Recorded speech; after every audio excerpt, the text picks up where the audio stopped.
Assalamualaikum warahmatullahi wabarakatuh. Perkenalkan, saya Linda Maikawati, SPD, calon guru penggerak angkatan 9 dari SMK Negeri 1 Payung, Kabupaten Bangka Selatan.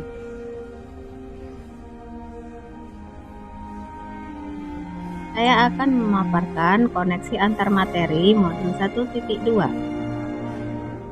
Setelah saya mempelajari pembelajaran modul 1.1 hingga modul 1.2, berikut adalah hal yang menjadi pembelajaran buat saya. Di poin peristiwa, momen yang paling menantang pada pembelajaran modul 1.1 hingga modul 1.2 adalah: yang pertama, melakukan aksi nyata modul 1.1 di mana merupakan penerapan dari filosofi pendidikan Ki Hajar Dewantara.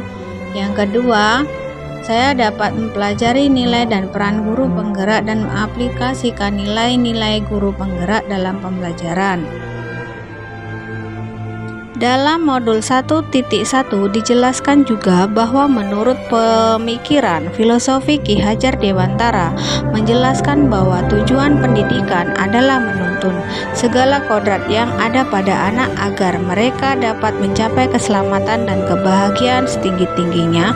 Kodrat anak dalam hal ini adalah kodrat alam dan kodrat zaman. Sebagai pendidik diharapkan mampu mendidik murid sesuai dengan kodratnya. Setiap anak mempunyai bakat, potensi, dan juga jangan menganggap bahwa anak adalah kertas kosong yang tidak tahu apa-apa. Sedangkan dalam modul 1.2 dijelaskan mengenai nilai dan peran guru penggerak.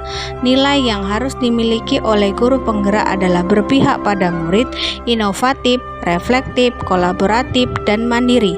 Sedangkan peran guru penggerak antara lain: menjadi pemimpin pembelajaran, menjadi coach bagi guru lain, mendorong kolaborasi, mewujudkan kepemimpinan murid, dan menggerakkan komunitas praktisi. Kaitan modul 1.1 dan 1.2 yang saya pahami adalah: filosofi Ki Hajar Dewantara mengajarkan bahwa pendidikan adalah menuntun. Hal ini selaras dengan nilai guru penggerak yang berupa berpihak pada murid, dan juga peran guru penggerak yang berupa menjadi pemimpin pembelajaran. Menurut perasaan saya, saat momen itu terjadi, saya merasa bagaikan menjadi seorang murid. Artinya, seorang murid yang perlu banyak belajar. Sebagai guru juga saya harus perlu banyak belajar mengenai nilai dan peran seorang guru. Saya juga merasa ada beberapa hal yang harus saya benahi dalam cara pandang saya kepada murid selama ini. Ya, saya harus berubah dan belajar lagi. Yang kedua, bagaikan perenang yang sedang melawan arus. Artinya, terdapat tantangan kendala yang akan saya hadapi. Sebagai seorang pendidik, harus bisa juga melawan arus agar tidak tergerus dan meninggalkan zona nyaman yang seringkali membuat saya putus asa untuk mengadakan suatu perubahan di dalam diri saya. Namun sebagai pendidik, saya harus bisa melawan arus tersebut, mencapai suatu tujuan.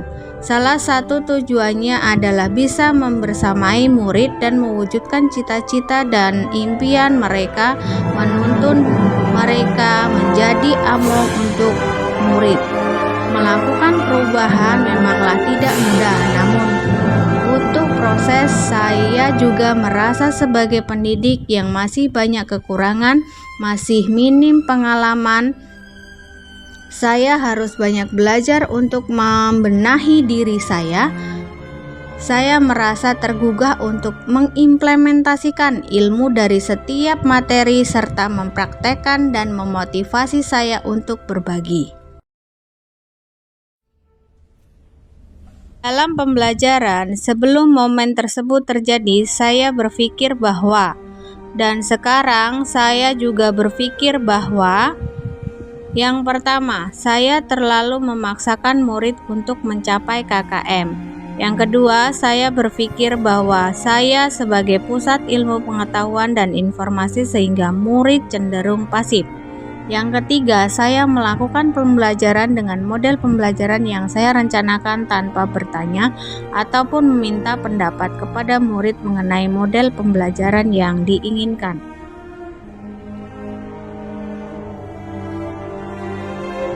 Yang menjadi rencana bagi saya, menurut apa pengembangan diri yang sederhana, konkret dan rutin yang dapat saya lakukan sendiri dan sekarang untuk membantu menguatkan nilai-nilai dan peran saya sebagai guru penggerak adalah rencana yang akan saya lakukan adalah menerapkan nilai-nilai guru penggerak diantaranya berpihak pada murid, reflektif, mandiri, kolaboratif, dan inovatif. Rencana saya dalam menerapkan nilai yang berpihak pada murid, dalam hal ini sebagai pendidik adalah menjadi fasilitator yang artinya menuntun anak untuk mencapai materi dengan cara mereka sendiri, mengarahkan dan membimbing anak. Murid dapat belajar dengan rasa bahagia tanpa paksaan dan tekanan karena guru adalah sahabat bagi murid. Dalam hal ini saya ingin menerapkan kebiasaan 5S yaitu senyum, salam, sapa, sopan, dan santun. Yang kedua, rencana menerapkan nilai reflektif artinya memiliki pola pikir yang terbuka dan selalu mengevaluasi diri setiap proses pembelajaran, menerima masukan dari murid dan guru, belajar untuk melakukan perubahan yang bisa memotivasi diri sendiri agar bisa menjadi lebih baik. Yang ketiga, menerapkan nilai kolaboratif, yaitu membangun kerjasama yang positif dengan semua pihak demi mengembangkan proses pembelajaran, berbagi pengalaman, serta merangkul dan menjalin dengan semua pihak. Yang keempat, rencana saya adalah menerapkan nilai mandiri dengan mengikuti pelatihan-pelatihan sebagai upaya untuk mengupgrade diri saya karena pengalaman adalah guru yang terbaik. Yang kelima, rencana saya adalah menerapkan nilai inovatif, di mana pendidikan atau seorang pendidik mampu mengelola pembelajaran yang tepat sehingga murid tidak bosan dan lebih aktif dalam belajar dan memberikan pembelajaran yang bermakna. Kita ketahui untuk saat ini sebagai pendidik dituntut untuk mengikuti perkembangan zaman. Salah satunya adalah kemajuan teknologi. Untuk itu saya belajar untuk memanfaatkan media teknologi untuk proses pembelajaran, salah satunya yaitu menggunakan Canva. Demikian yang dapat saya sampaikan. Salam dan bahagia Bapak Ibu guru penggerak. Tujuan utama pendidikan bukanlah pengetahuan tetapi tindakan. Terima kasih. Wassalamualaikum warahmatullahi wabarakatuh.